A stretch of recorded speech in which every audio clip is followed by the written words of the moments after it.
Hello বন্ধুরা, আজকে আমি একটা বাস্তু টিপস নিয়ে এসেছি।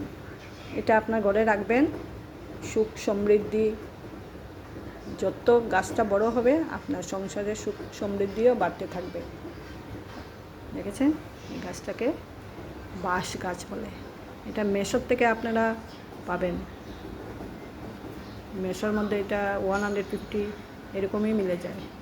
নিয়ে আসেন ঘরে, তারপর লাগান। লাগিয়ে দেখবেন একদম ইজিতে এটা বড় হয়ে যাবে। এটার সঙ্গে কিচ্ছু করতে লাগবে না আপনি। এখানে দেখেন একজন গণেশ ঠাকুরের মূর্তি একটা রেখেছি। কেন রেখেছি? গণেশ ঠাকুরের মূর্তি রাখা মানে টাকা পয়সা উন্নতি হবে ঘরের, এই জন্য আসার জন্য। সঙ্গে সঙ্গে গাছটাও বড় হবে।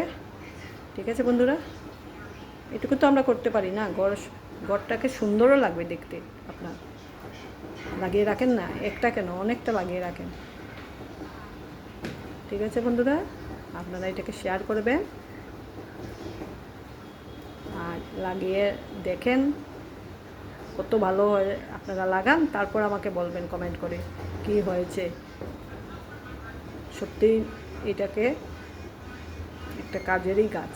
এটা লাগান, তারপর আপনারা বলবেন আমাকে কমেন্ট করে। ওকে দিদিভাইরা, এটাকে শেয়ার করবেন, সাবস্ক্রাইব করবেন।